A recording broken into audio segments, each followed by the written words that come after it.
So, thank you, Tanya.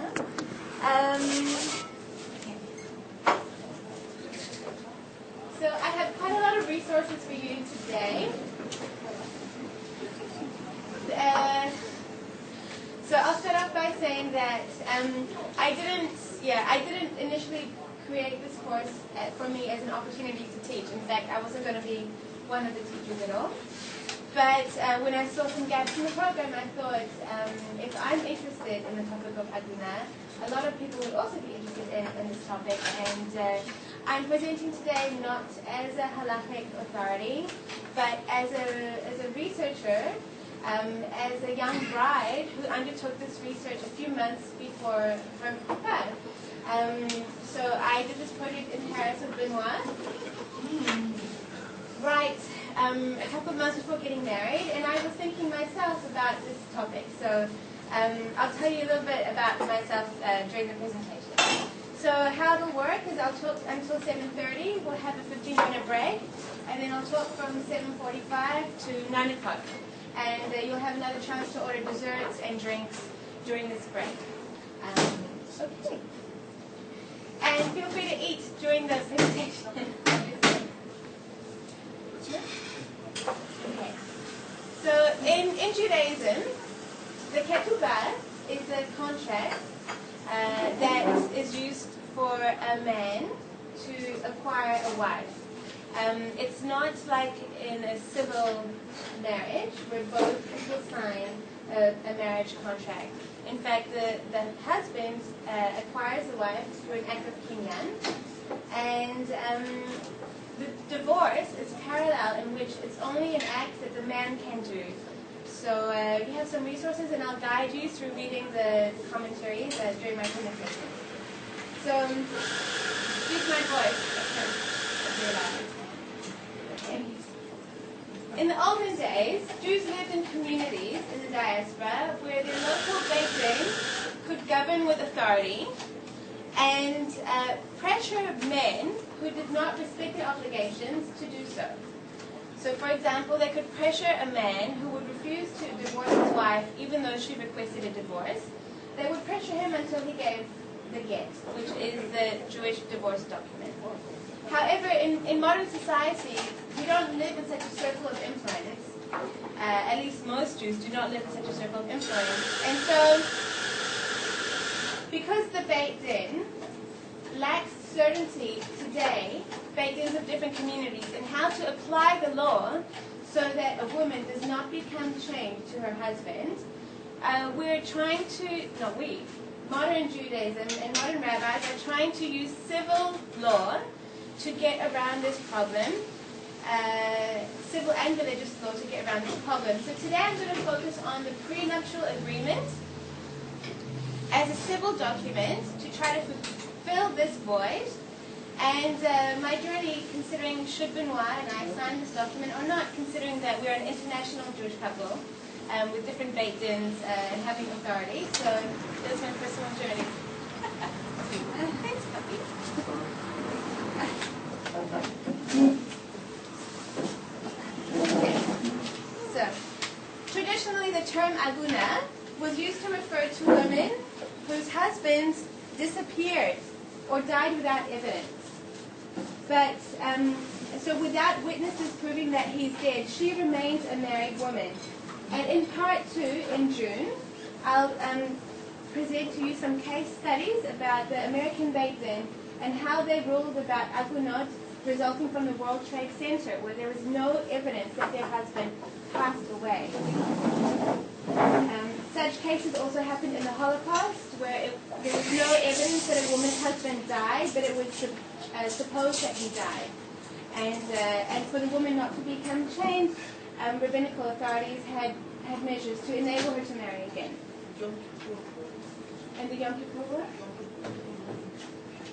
So cases also occur of the Agunah when a husband cannot consciously write the get, including severe physical illness and mental illness. So if the husband is in a coma, he cannot write the get.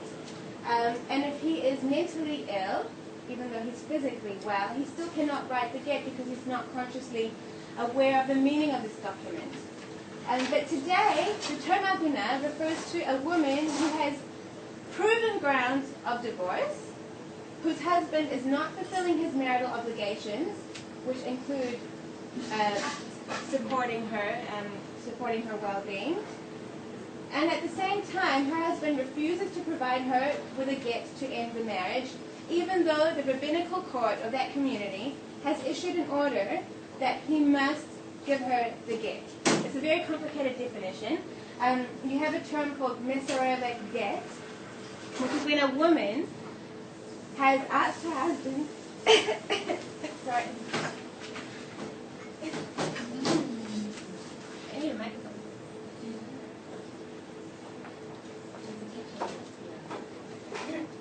When a woman has asked her husband for the get, she does not necessarily become an Agunah until a Beit Din acknowledges that the husband has not yet given her the get, even though they have said that he should give her the get.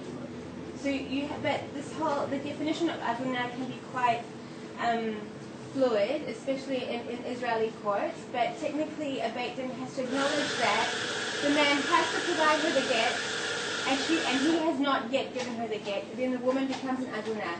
Otherwise, a woman who's requested a get but not yet received it is called a mesorevet get. So basically, this woman is a husbandless wife, and you can look at resource A in your handouts. Okay. Jackie, would you like to read? Read it, please. When a man takes a wife and possesses her, if she fails to please him because he finds something unseemly about her, he writes her a bill of divorcement, hands it to her, and sends her away from his house. That comes from Deuteronomy chapter 24, verse 1. Okay. So the get is, again, a document that only the husband can write. And if he refuses to give her the get, what happens to the woman? Does anybody know what happens to an Agunah or a mesorevet get? She's waiting for divorce. She doesn't have it yet. What happens to her? Why is it a problem?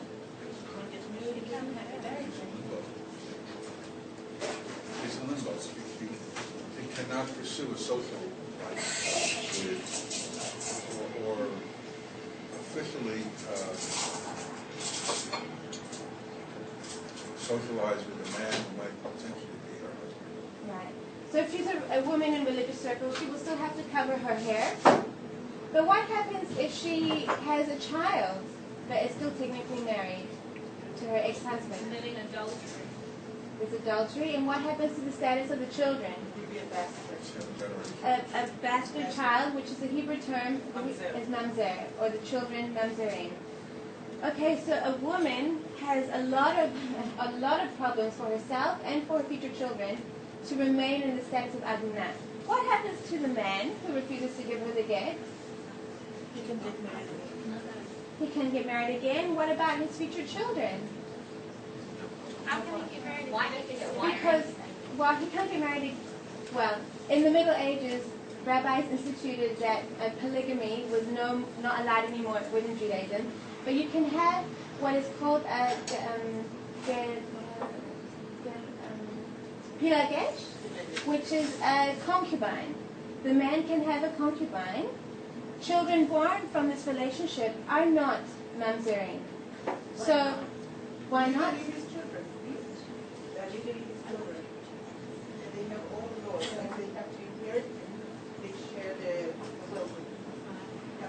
So unfortunately, this is really prejudicial against the Jewish woman, and there have been actions over the centuries to try and remedy the situation.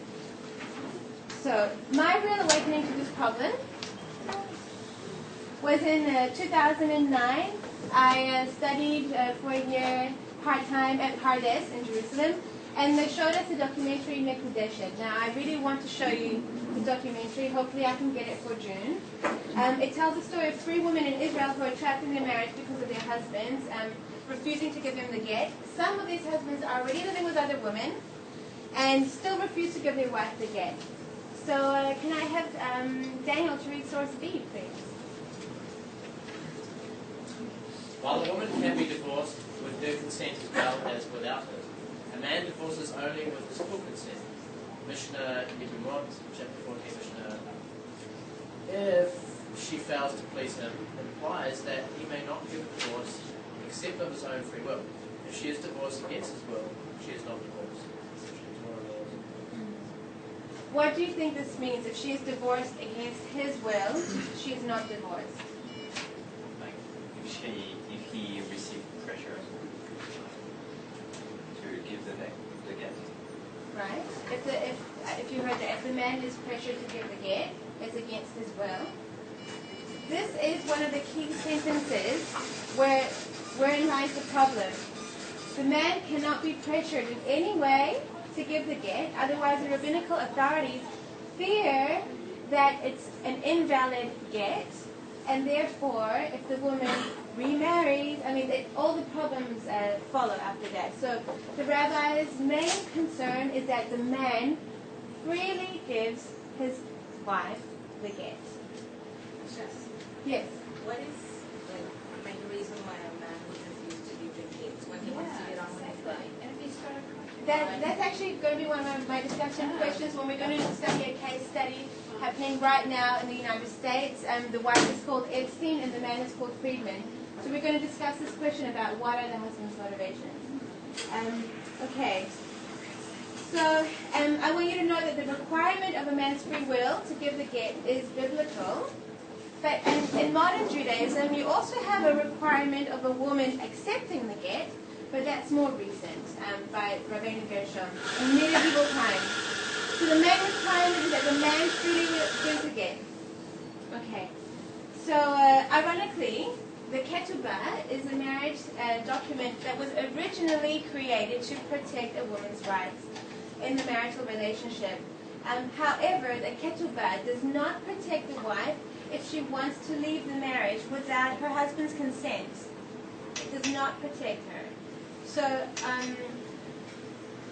in these cases, not only can a husband stop supporting his wife, but she can also be subject to extortion in order to terminate the marriage. What kind of extortion? In the documentary Mikudeshet, you will see, hopefully, that these women are encouraged by the rabbinical authorities to do whatever it takes for the husband to freely give the get, including monetary compensation. So essentially these women are buying their own freedom. It's outrageous. So, and to give you a personal background also why I was interested in this topic, when I saw this documentary, Mekudeshet, I had come out of a previous relationship. Some of you may have known that. I was engaged before. And it really hit me because I had actually been civilly married to this man to facilitate my green card application. He was living in the United States. He was Jewish. But we hadn't lived together as husband and wife. It was a long time before the Chuvah. 4 months before the Chuvah, I realized I could not marry him. Our differences were too great. But I had to go through civil, litigious proceeding to have a divorce. I couldn't get annulled. And my divorce was only one-sided. He never signed the divorce papers. And I was very lucky that in this particular state in the United States, you can have a one-sided divorce. But in other states, both parties have to sign. And that's a cause for a lot of grief among women.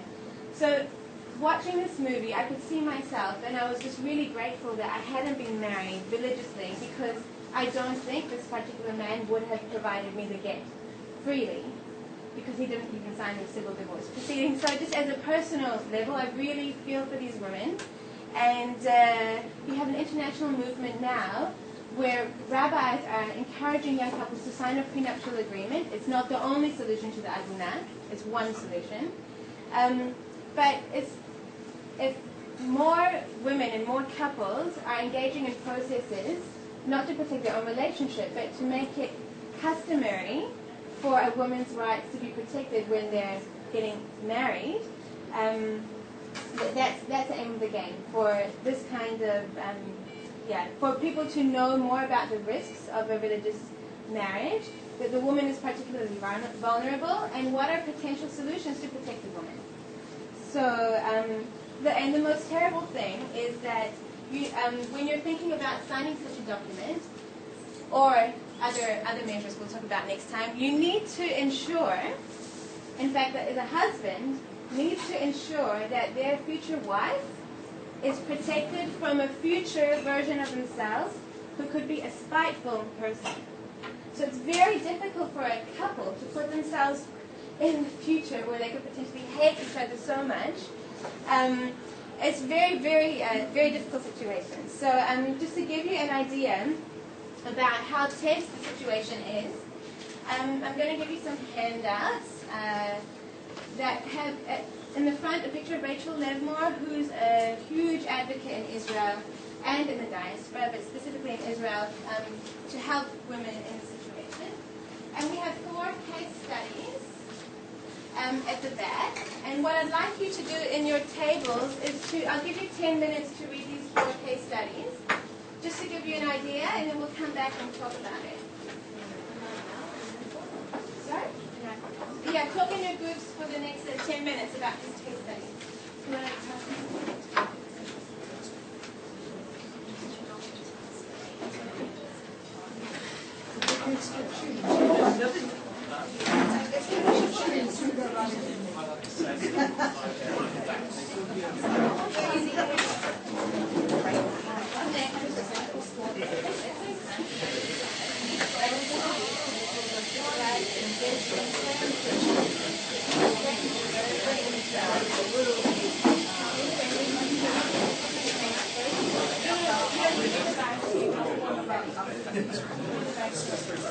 Read the case studies, the 4 case studies, page 2. There are 4 case studies. Don't read the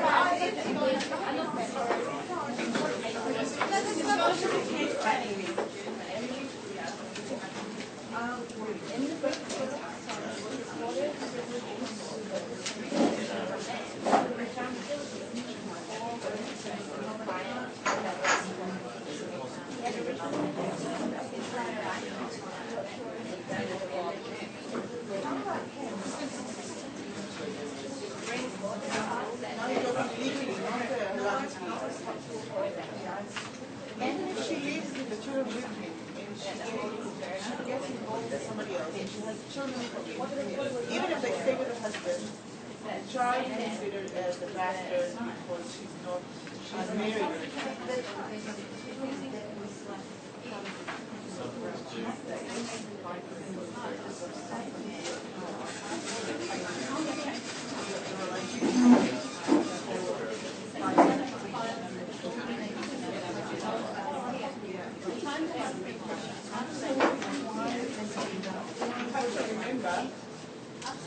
I'm not protecting myself anymore. I'm on your side. I'm just saying that it's not the rabbi. The rabbi is following the father.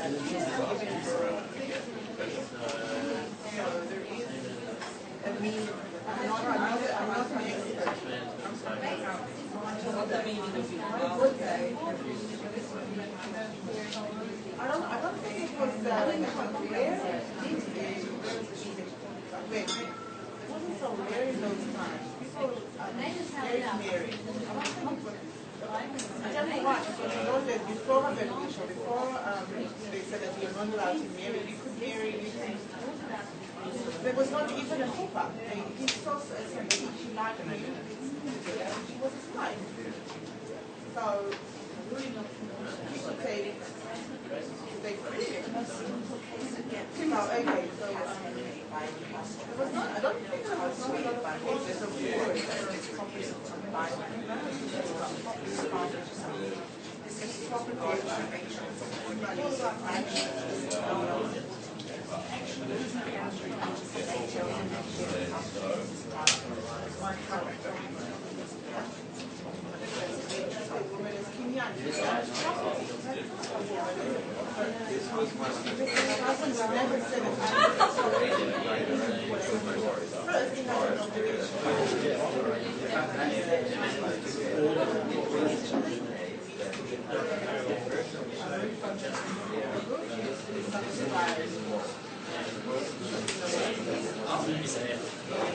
Yeah. You might not be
So I'll give you 1 more minute and then we'll come back to discussion.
Okay, we'll come back.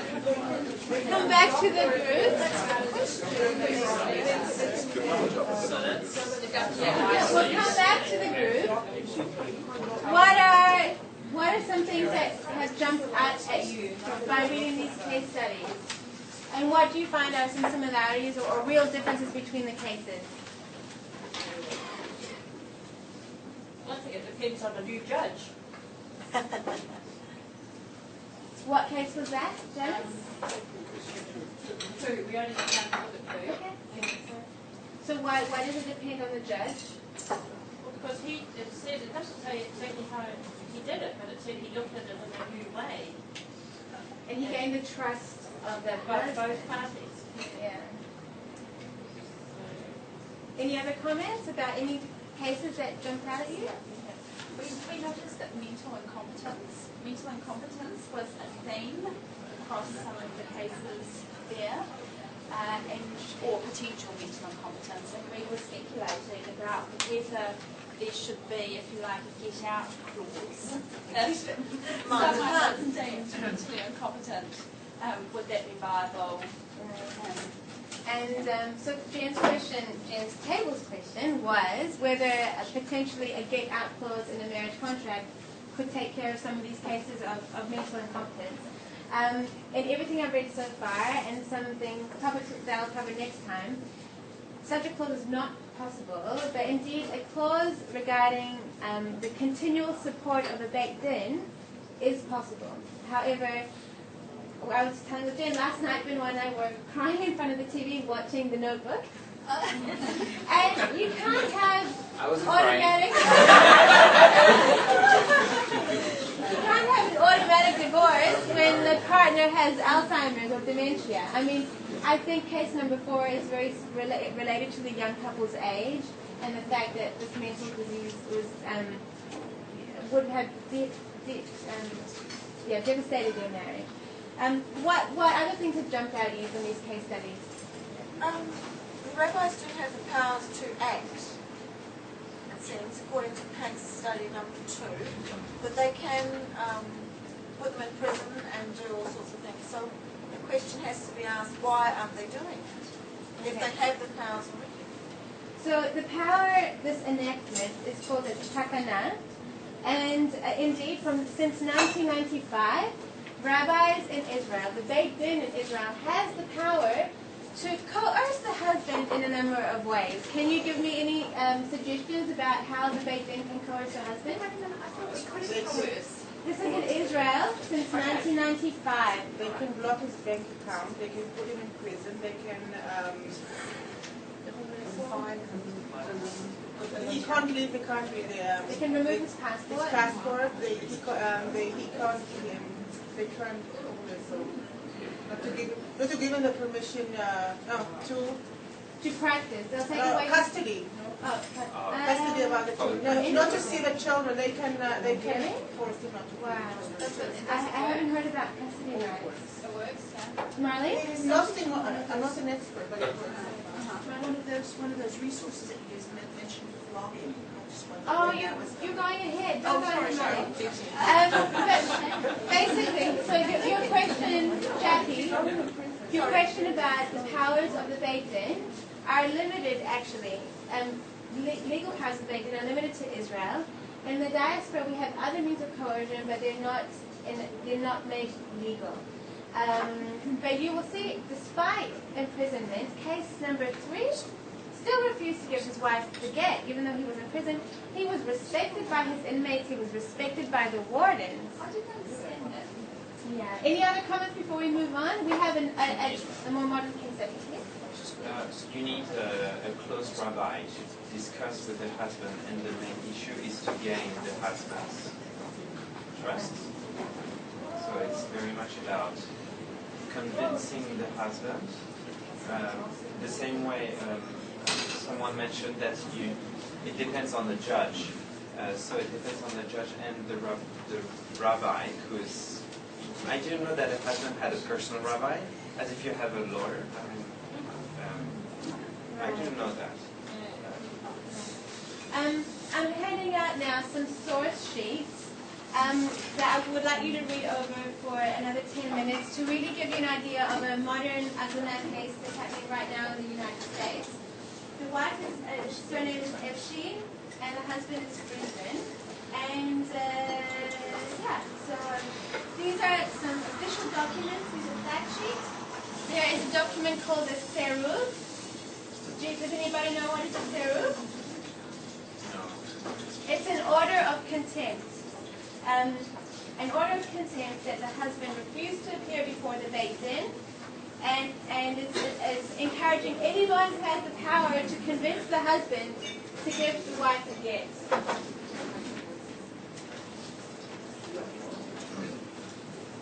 So the advantage of modern technology is you have these are original documents, the real serial letters.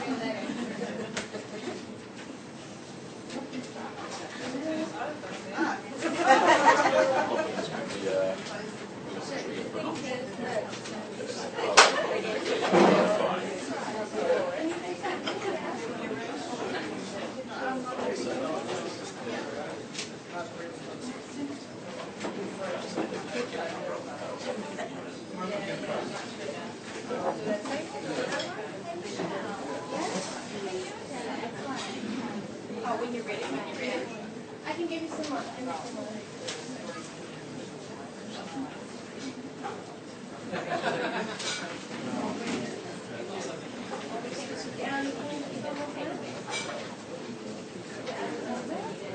Same thing. I'll give you guys another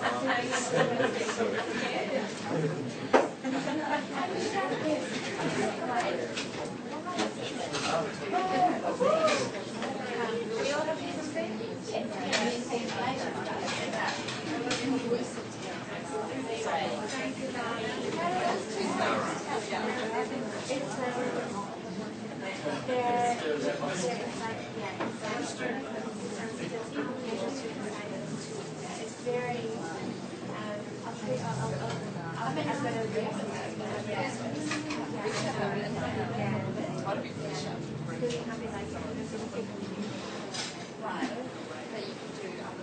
to read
got 3 questions I want you to think about. If you could think about what have the Jews been able to do in the situation, i.e. what has the Beit Din done, and you've got some examples right in front of you. The second question for you to think about while you talk in your groups is what can non-Jews do in terms of pressuring them. And the third question is what can the media do to help resolve the situation. Just try to think about the 3 different forces, so Jewish, non-Jewish, and general social media, how that can be used in this case.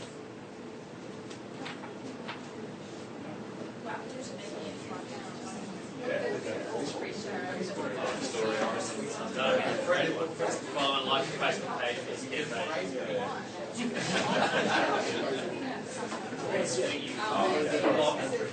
somebody else's Facebook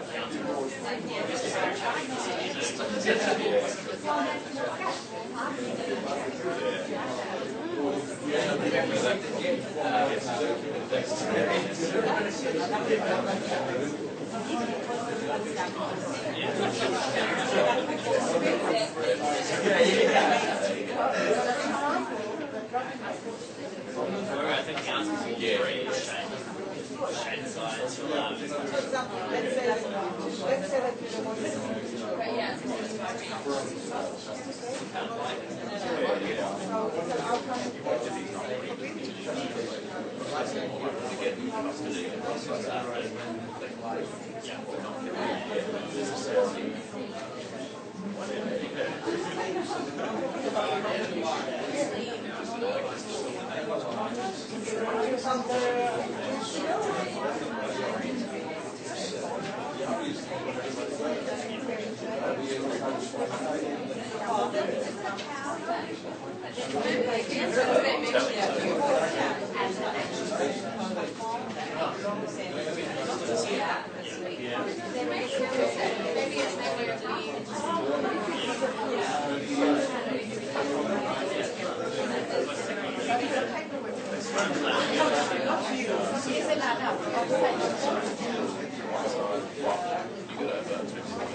Welcome back to the second class.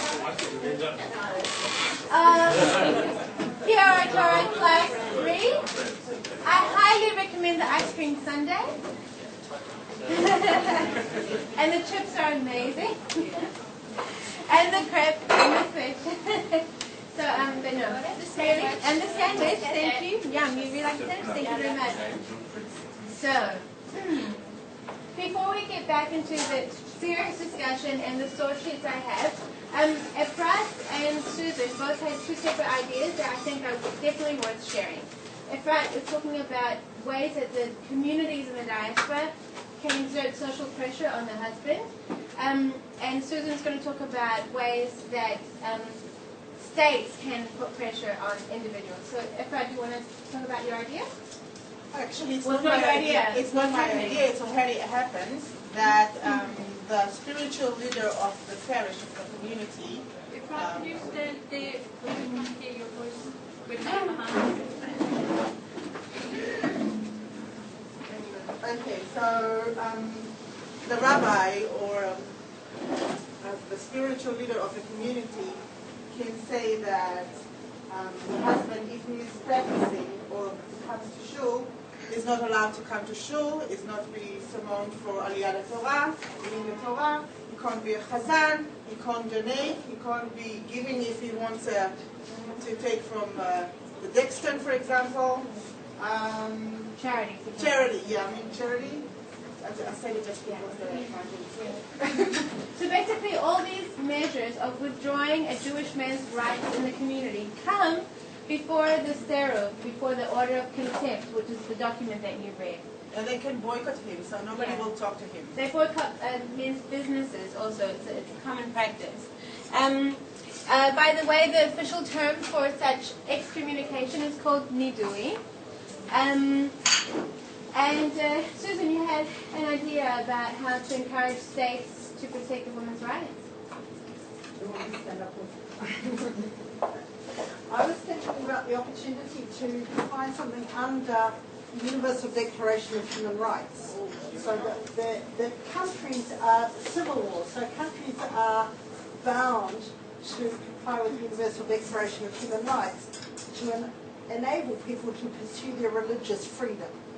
So a wife could claim that she is not being able to pursue her religious freedom or her religion under the Bill of Rights in New Zealand because her husband was not providing her with the get.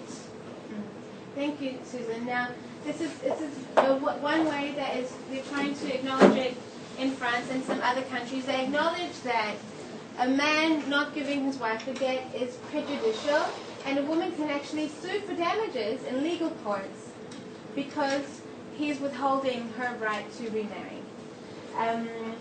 So let's get back to the text. If we can look at source C. The rabbis were lenient in order to prevent Agunah. I won't go into all the leniency now because I'm not sure myself of just how lenient they were, but the point illustrates that the rabbis understood a woman's predicament and they really tried to get her out of it. They really did try to get Agunah women free. But today there is no internationally accepted, halakhically acceptable way to prevent a woman from becoming Agunah. I'm talking today about a prenuptial agreement as one possible solution. At the end of today's talk, I'll mention some other solutions which I'll go into more detail in June in my next talk. ICAR is an international coalition for Agunah rights, and they have some very good source documents, some of which I'm using today. And their main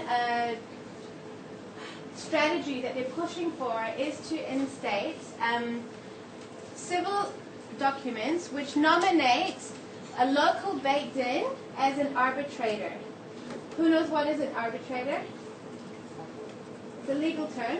It means somebody who has the right to simply say one way or the other what the outcome has to be, as opposed to a mediator which needs to get them both to agree. It's an independent authority. You say that again? It's an independent authority that has the authority, so rabbinical in terms of religious things, to settle a dispute between two parties. And it's an authority that both parties have nominated. Both are in agreement that this Beit Din in Sydney is going to be our arbitrator in case of future divorce. So I've got several prenuptial agreements here for you that I'm going to hand out in a little while. One from Sydney, one from London, the binding arbitration agreement from the United States, and the agreement of mutual respect from Israel. So you're going to have a chance to look at some actual prenuptial agreements, however, only the ones that nominate the American Beit Din can actually work today. The one from London and the one from Sydney, they're works that are currently developing. They can't actually work at the moment, but they're being developed. And I'll explain you why. I'll explain you why. Can I have a bottle of water, by the way? Will I have water? Okay. So can we look at source D? Can I have someone who's going to read? Thank you. I don't know if this is mine. Okay, that's water. Thank you. Can I have someone to read source D? Nathan, do you want to read? In a loud voice, louder than mine.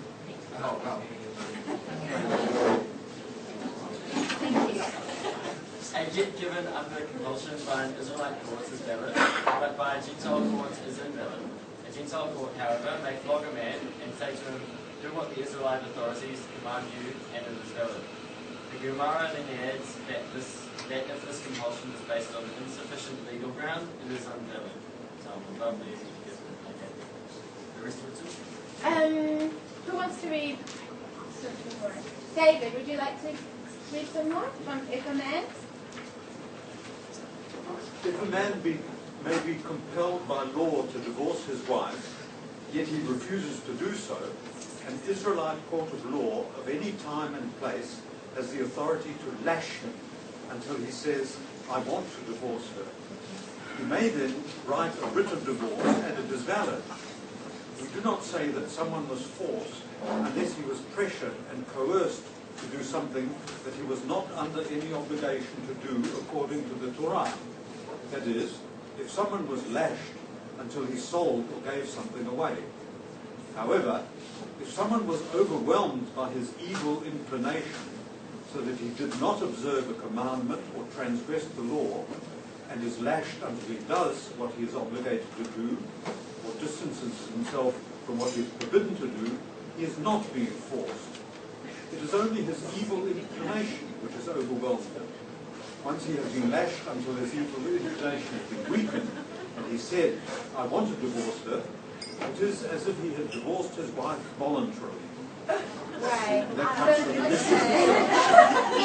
Who can summarize this in lay people's terms? Daniel. So you're essentially saying that because the nature of, if the wife wants a divorce, his obligation is to divorce her, and therefore it's his evil inclination which is pushing him away from fulfilling his obligation, and therefore by lashing it is acceptable to coerce someone or force someone to do an action which is the correct obligated action, and therefore there's no penalty. Okay. So, just to reinstate it, a man who is seen as being a recalcitrant husband, so a husband that refuses to give his wife the get, is seen as a man who is overcome by his yetzer hara, his evil inclination. He's overcome by this, and in order to set him free from his own evil inclination, we need to whip him. And that way, he will come to his senses and give his wife the get. And this is permissible. And some rabbis today want this reinstated in Israel. Instead of revoking his civil rights, whip him to get his yetzer hara out. What about the first part, the Israelite court or the non-Israel or the Gentile court? Doron, do you want to? No? Who understands the first part, the difference between compulsion by an Israelite court or a non-Jewish court? Anyone? I don't have any lollies to hand out. Okay, I'll read it again. So a get, if a Jewish court is compelling the husband to give the get, it's okay. So in Israel, the Jewish court is revoking his rights. But if a Gentile court, a Gentile court can do the same thing. So non-Jewish court can revoke his rights or beat him and say, do what the Jewish authorities command you and it's valid. But the Gemara also adds, it depends on the legal grounds of divorce. So it's actually quite technical. Because you can't get a divorce on all grounds. There are specific grounds, and I can't go into them all now, when a woman or a man can apply for divorce. Actually, it's more a woman, including faults that are hidden from the partner's eyes before they're married, or faults that are underestimated, and they speak about very foul breath, for example, as a condition, or if the woman, so repelled by the husband, including abusive behavior. That's another condition for divorce. if the man doesn't support his wife monetarily, it's another condition for divorce. Okay. So in the past, the Beit Din could compel a husband to provide his wife with a get. But, source E, some French authorities have traditionally been against compelling a man to provide the get. France is more conservative of a tradition. Benoit, would you like to read source E since you're French?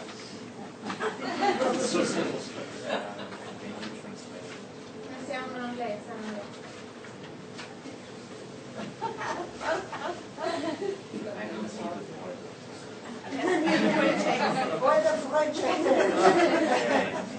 I teach that divorce should not be demanded in cases in which one is not allowed that compel divorce. Conditions permitting a divorce include hidden and or underestimated physical defects, or the husband does not support his wife, or beats his wife.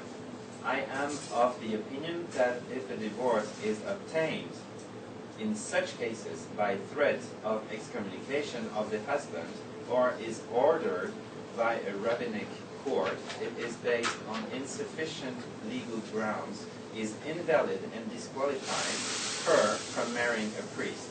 So it's a very complicated statement, and I don't understand all of it. What I understand from this is that the French rabbis are so worried about potentially having an invalid get, which is called a get mevuseh, an invalid get, and all the consequences that would produce, that they're very hesitant about compelling a man to give the get. They're so worried that it might not be valid.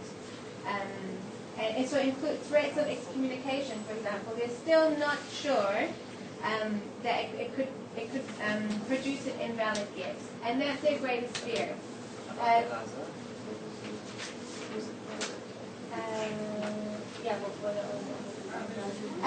Okay, so what is one of the modern solutions you're proposing today? It's a prenuptial binding arbitration agreement.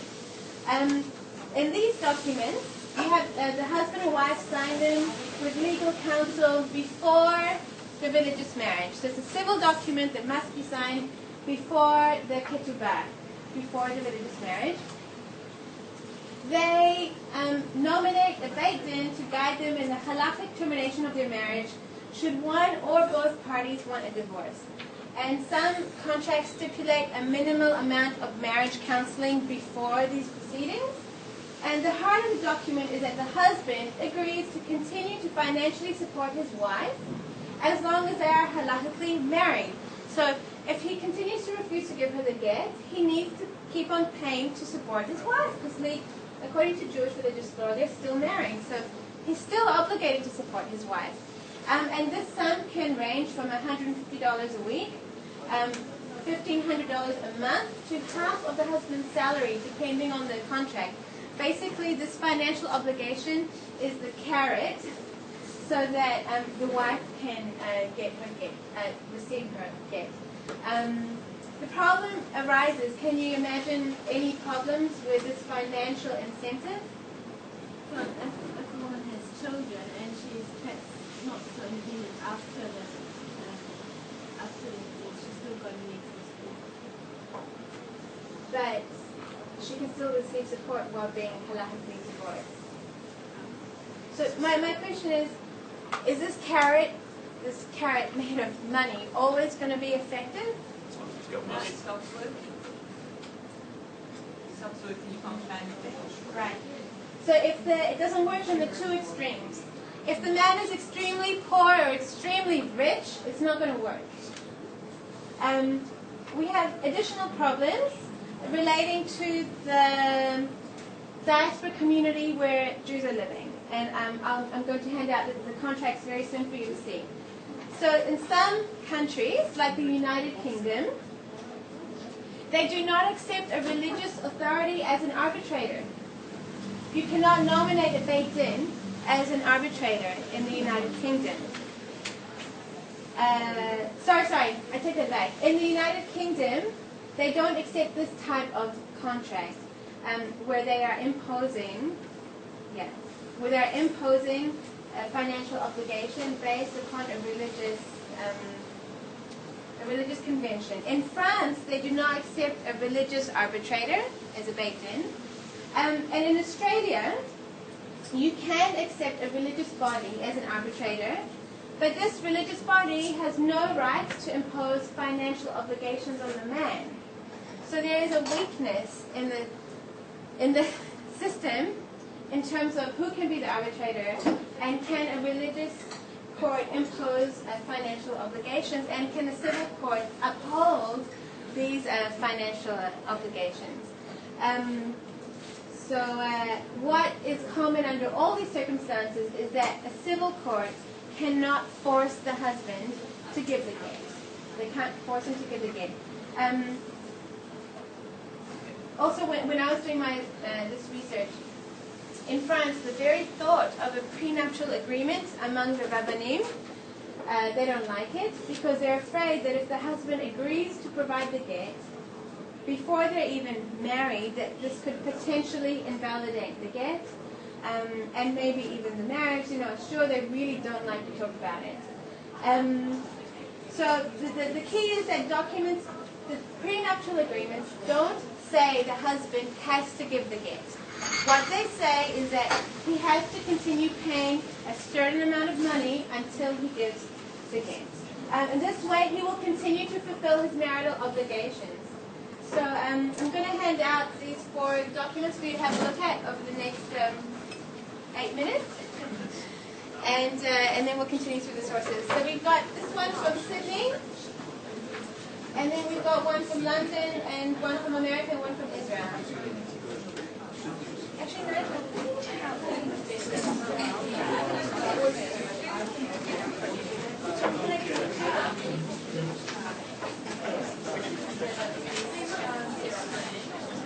no, can I have the Sydney one?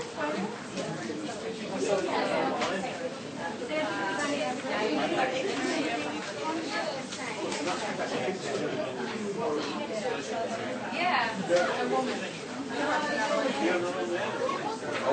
Did you give him?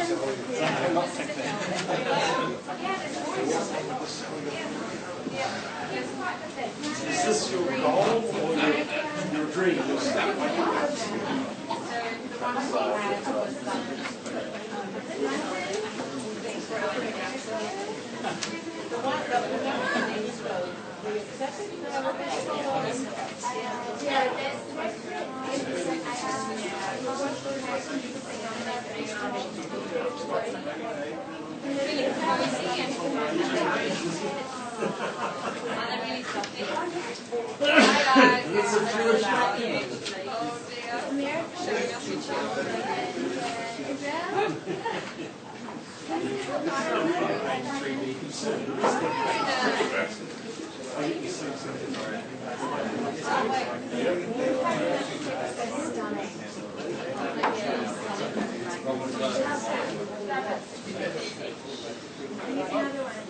We want a really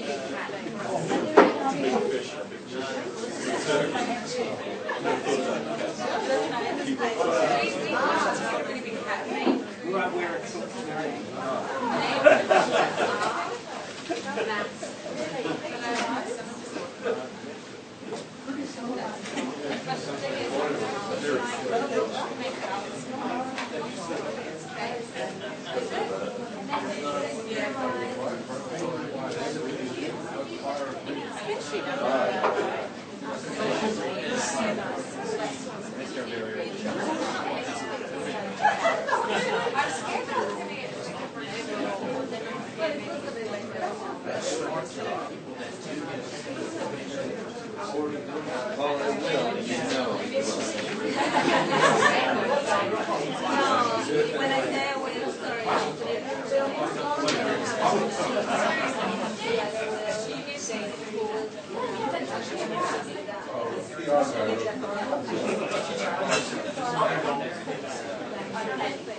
Okay, shall we get back to the floor? Any initial comments arising from these prenups? Marlene. This guy is not really it's not really Did you hear Marlene's question? Okay, Marlene, can you ask your question again, please? This is a man who is not willing to, follow what the Beth says to him and do like the basic, decency of why should prenup make any difference to him? He's already breaking all sorts of laws. He'll break laws, but a prenup will hurt his soul. It's in terms of money. He will have to. But surely isn't he required to pay for his wife? Pay his wife's expenses anyway if they're still married? He's halachically required, but not legally required. This civil prenup will make him legally obliged to pay her a certain amount of money until he gives a get. And this is enforceable by the civil courts. Enforceable by the civil courts. That's why the power is in the money with this prenup. Now, as I said in the beginning, this is not the only solution. At the end of the class, I'll discuss some other solutions, which I'll go into more detail next time. Okay, I'll continue. Okay, so remember, I was doing this research as part of my personal project in France. I was a few months away of being a kala, of having my own chuppah ceremony. And I needed some answers. So I contacted Rachel Levmore in Israel. I spoke to Rabbi Jeremy Lawrence in Sydney. I spoke to the London Beit Din. I think I also spoke to someone in the Beit Din in the United States, and definitely tried to speak to some rabbis in Paris. The problem is that there was no set answer that I could go by. The documents are still evolving, like I said. And a further problem is that Benoit and I are an international couple. So the document, this prenuptial agreement, has to consider the location of both civil and religious weddings and nominate civil and religious authorities. So for example, if I were to sign a prenuptial agreement with Benoit, because we had our civil wedding in Paris, this prenuptial agreement would be in accordance to French civil law, even though we had our chuppah in New Zealand. The prenup would have to be in accordance to French civil law, but we would have to nominate an international Beit Din, specifically the American Beit Din.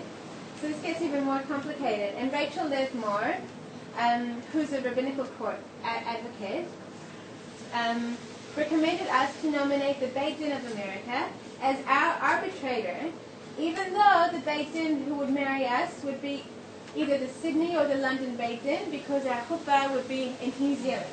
So we're having a prenup according to French civil law, nominating an American Beit Din as an arbitrator, even though the authorities who married us are part of the Commonwealth authorities. So very, very complicated. And how would this work? So Rachel told me that we would have to find an English-speaking French lawyer, okay?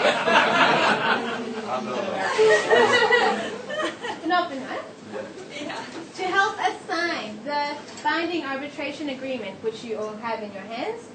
Nominating the Beit Din of America, we would cross out clause number 4, which relates to the division of assets, because that would be done according to French civil law. And what would happen in the case, God forbid, that this document might need to be enforced? How would it happen? First, the Beit Din of America would rule that the husband is obligated to pay the stipulated sum in the prenup. Let's say it's $500 a week. That's not much. You're worth more than that. $2,000 a week. The Beit Din of America would rule. And then this ruling would be taken to the U.S. Civil Court, from the U.S. Beit Din to the U.S. Civil Court in the state of New York. And then French courts over here should be able to enforce a foreign ruling. But, right? The lawyer will send the bill. Oh yeah, the lawyer will send the bill. But this process is not being tested. So I had a lot of questions, such as, does French law recognize a binding arbitration agreement? Does French law recognize a foreign arbitrator, because it would be an American arbitrator? Can it be the Beit Din of America, or like Rachel Lesmore suggested, can it be an individual in the United States? Preferably a New York State lawyer who happens to sit on the Beit Din of America. So that would be the ideal arbitrator. We'll just be square now. Never happened. That never happened. Right. So, and then other questions include, would this document have to be translated into French before being signed? Are both parties bound to have separate legal counsel with notaries before signing the document for it to be valid? And how expensive would this be, obviously? And is it worth signing without any precedent that it could work if it needed to be enforced? So under current French law, a woman, as I said before, a woman can sue her husband for damages resulting from get recalcitrance. So the courts, I have a quote in French, from 1985 and 1988, French jurisprudence recognizes that the spouse, I'm translating as I go, that the spouse who has not received a get has the possibility to obtain damages on the basis that the partner has the intention to harm or cause abuse to his partner by not providing her the get. And there's a woman called Ilanit Sagan-Nahum, who's a law in the Barreau de Paris, the French bar, and who's Jewish, and who's written several articles on helping French women who are in the state of Agunah.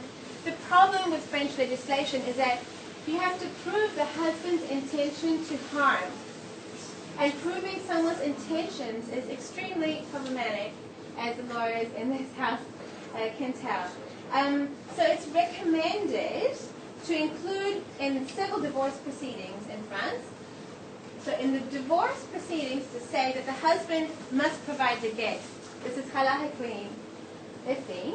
Again, a civil document can't say the husband has to provide the get, but this is what they're recommending. If in the civil divorce proceedings the husband has to provide the get, then the civil court can take action if he doesn't comply with this clause. If the husband doesn't give the get, the civil courts can then order him to pay her damages without needing to make any reference whatsoever to his intentions. Basically, what we're seeing here is a non-separation of religious and civil divorce proceedings. It can get very messy, but it's already happened in 2007 in Créteil. The Tribunal de Grande Instance ruled that the husband had to pay damages to his civilly ex-wife because he knew the religious feelings of his wife and was not unaware of the damage caused by preventing her, through his refusal to give the get, from entering a new religious marriage. So basically, Ilana Sagal Nahum encourages women not to separate the religious and civil divorce proceedings. And actually, she answered one of my questions: does France recognize an arbitration agreement? And the answer is no. In France, prenuptial agreements can only refer to assets. You cannot nominate an arbitrator in case of divorce in a prenuptial agreement in France. So it wouldn't be possible in our case. So taking a step back, civil courts in the United States and France can both impose the husband to pay a sum of money to his wife, either under the title of support or under the title of damages. But neither court can force the man to give the get.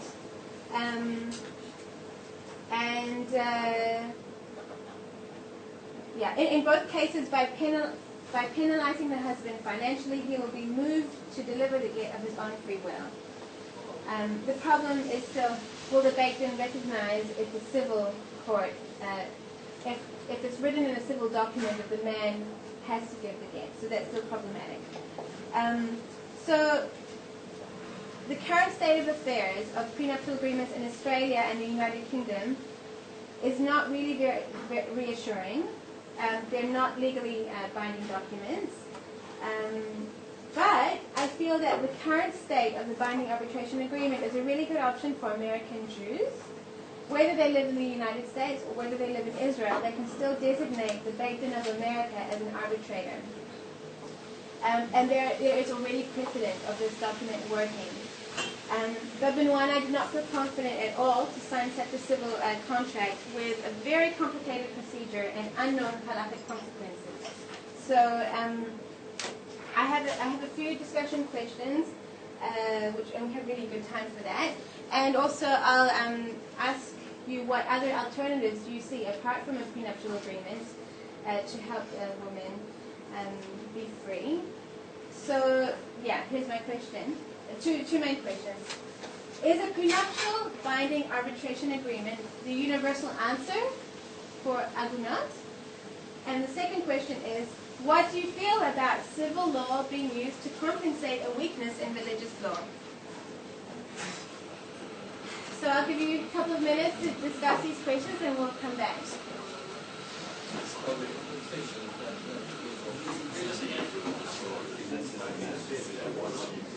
I think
question before we call it a night.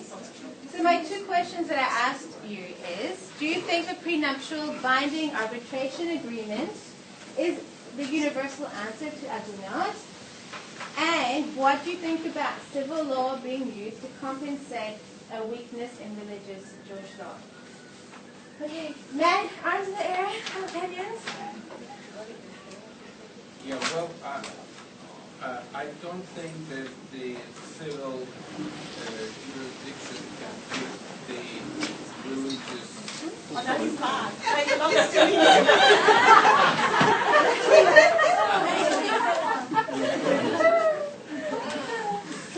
Sorry, it's my son. Yeah. In my opinion, the civil jurisdiction cannot repair religious imperfection. So there should be some changes in religious policies. I don't know. Yeah, that would cover all the things, because it's another side of life. Well, one is religious, another is. So what was your idea that you had? Well, my idea was that, well, actually, Yed just touched another point of view, that one copy of Ketubah was made before, probably because only men could read, and very often wives wouldn't be able to read. So my idea is to, yeah, my wife is the second. That was Yael's idea. No, that was. Okay, what's the idea? That we have two copies of Ketubahs, one kept by men, another kept by a woman, and whoever is unhappy in their marriage, they should bring their copy of Ketubah to a rabbi and get from a rabbi, not from the husband. So, what would be the problem with this? Do you think the Beit Din can issue the get instead of the husband? You say it loud? It's the willing of the husband. Yeah. The husband has to write the get of his free will. No one can do it for him. But well, that's the archaic, that was archaic. That was, He has to change that. yeah. But you just modify the Ketubah. Okay, so Yael, your idea is to change the Ketubah how? To state that both the husband and the wife has the right to write the gift.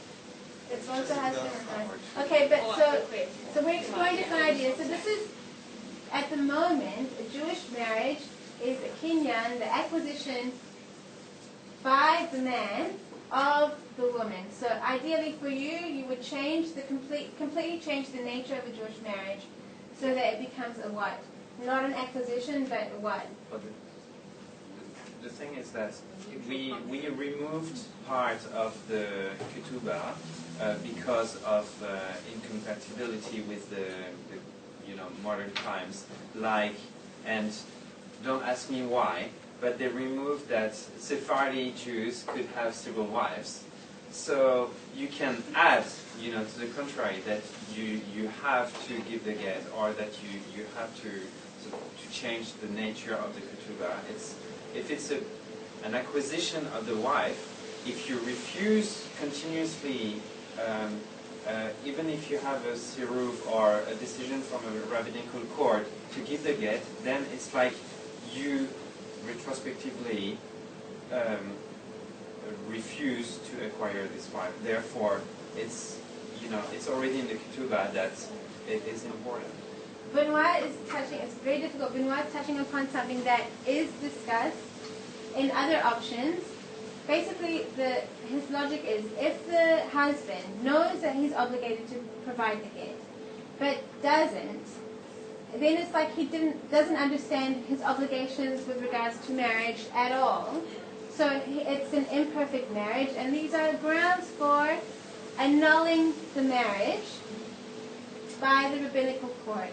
It's very contentious, and I will describe what possibilities, theoretical possibilities there are of halachically annulling a marriage, but the rabbinical court cannot give the get instead of the husband. Daniel? I don't know if I'm stabbing in the dark here, but if we look at the quote from Devarim, the Orah quote, it talks about the man being able to divorce his wife, but there is no prohibition that the woman can't divorce her husband.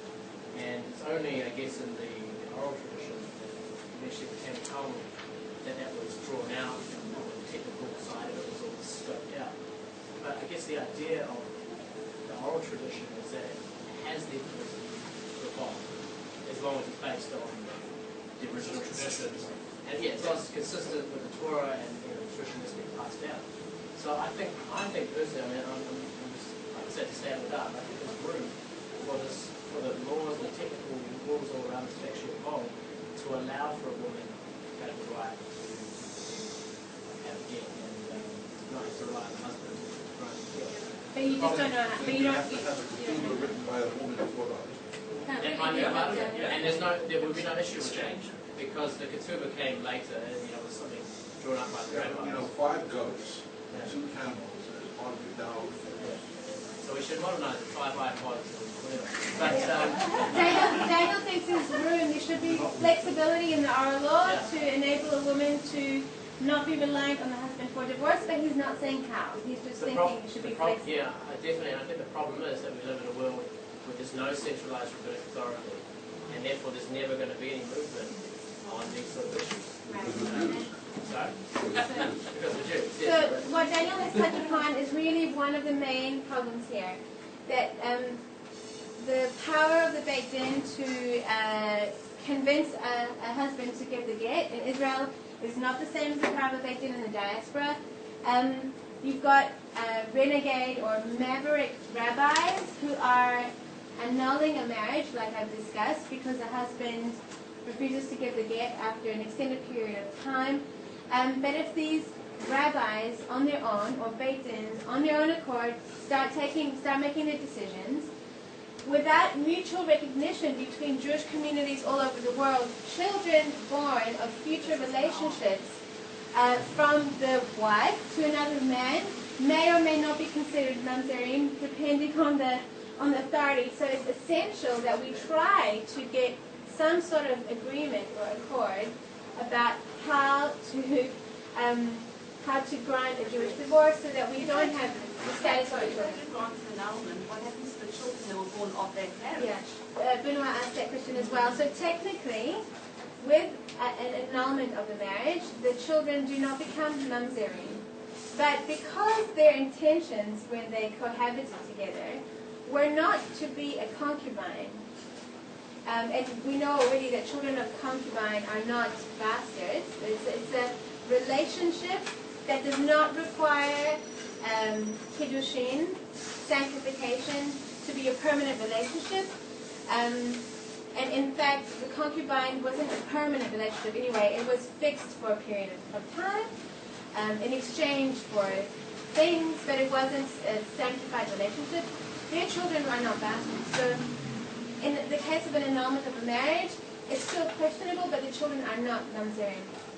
What are other thoughts about using civil law to compensate a weakness in religious law?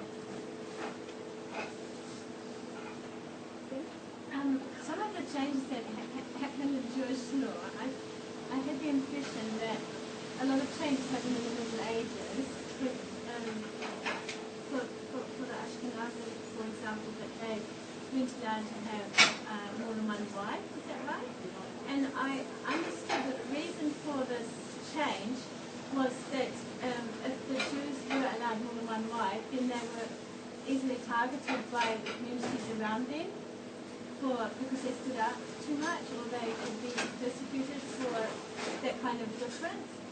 And what strikes me about that is that in that case it was through pressure from the goyim that very indirect that the rabbinical law was changed. And it seems to me from the conversation here, but that seems to be the only thing. Although I agree with Yuri that the law should be a complete tapestry, and the Jewish law should be a tapestry complete in itself, and the holes in it should be fixed within the Jewish law itself.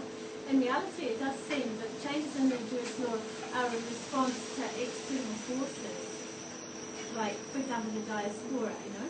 Thank you very much, Agunah. It's really a very good point.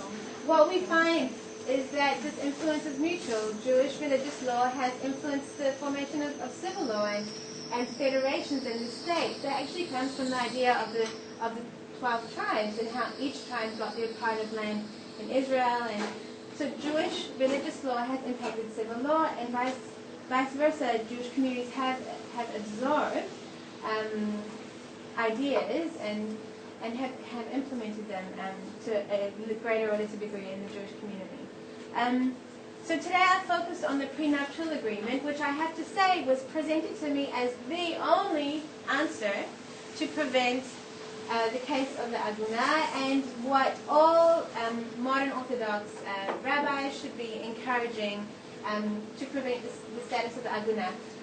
However, as I was doing more research for this presentation, I found a lot more documents, and some are quite recent, and some I could have found 2 years ago, but I didn't, outlining other possibilities. So we've already spoken about the pressure from the Beit Din in Israel.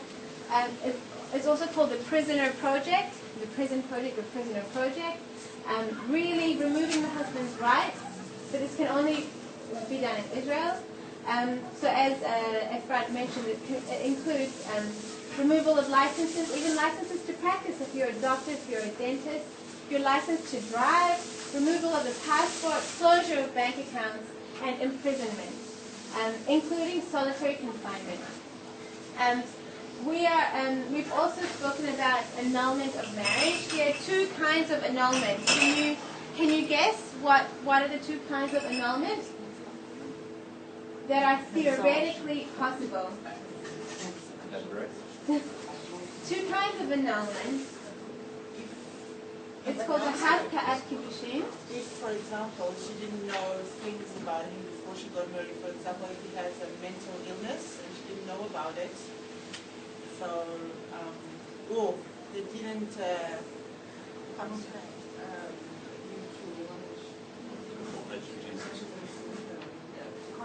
they didn't consummate their marriage. The husband didn't provide one of the things that he has to give his wife. They can cancel the marriage. So that is called a retrospective annulment or retroactive annulment.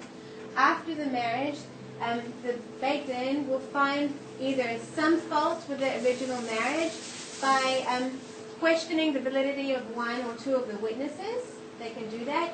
And they can question the intentions of either spouse and the knowledge of either spouse. So a hidden defect. Can I say something? I have to defend about Judaism a little bit.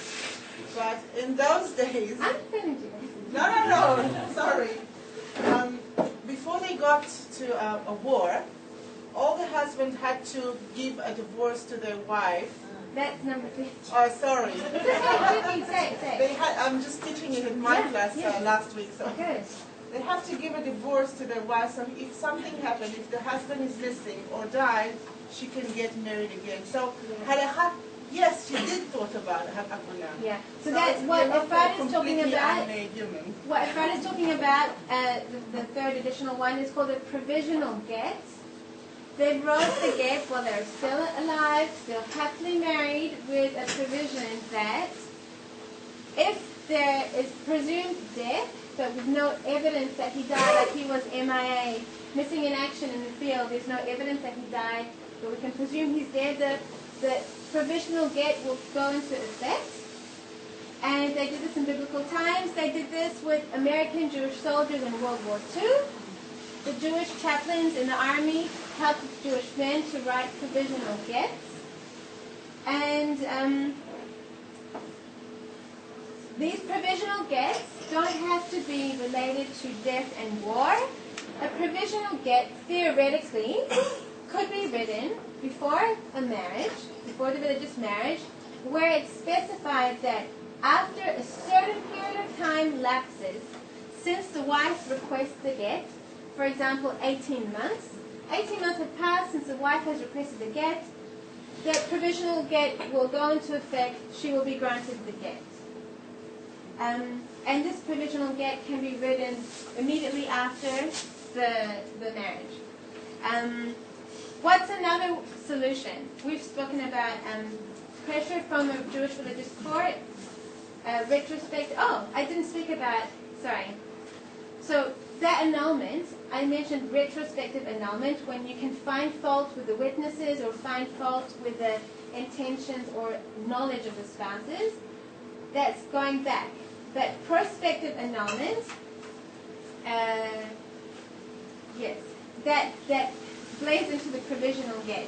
You're going into the future, that if the husband, what we were talking about before, if the husband does not provide the get, it means he does not understand his obligations as a Jewish man. It means his understanding of the Jewish wedding was at fault. And that can also be grounds for annulment. And the last possibility is a conditional marriage, Tanai b'Kiddushin, where it's specified in the Ketubah. So it's not a separate civil document, but it can be specified theoretically in the Ketubah that if the husband and wife are living apart for a specified period of time, after an initial request for the get, the husband must provide the get. And that's one of the conditions. And the other condition is a continual support of the marriage of the local Beit Din. So some prefer the Beit Din of Jerusalem, and that's Risikot. But Rav Yaakov Moshe Toledano spoke about the conditional support of the marriage of the Beit Din. What does this mean? It means in the Ketubah, it's an additional line that states that this marriage is valid so long as it has support of the Beit Din. If one day the Beit Din sees this man is not giving his wife the get, and it's his obligation to do so, the Beit Din can withdraw its support of the marriage, and the marriage becomes annulled. So these are theoretical possibilities, and there is an amazing document called the Manchester Analysis, which I have just started to read. It is very complicated with technical rabbinical terms. It's over 200 pages. And I hope to go into detail next time. It looks like a thesis. And they have a Manchester proposal. It's called the Manchester Proposal, which talks about these theoretical possibilities, which do not involve a prenuptial agreement, but rather work with the halakha, like my father suggested and some other people suggested, working with the halakha to make it flexible, to limit the cases of Agunah. So thank you very much.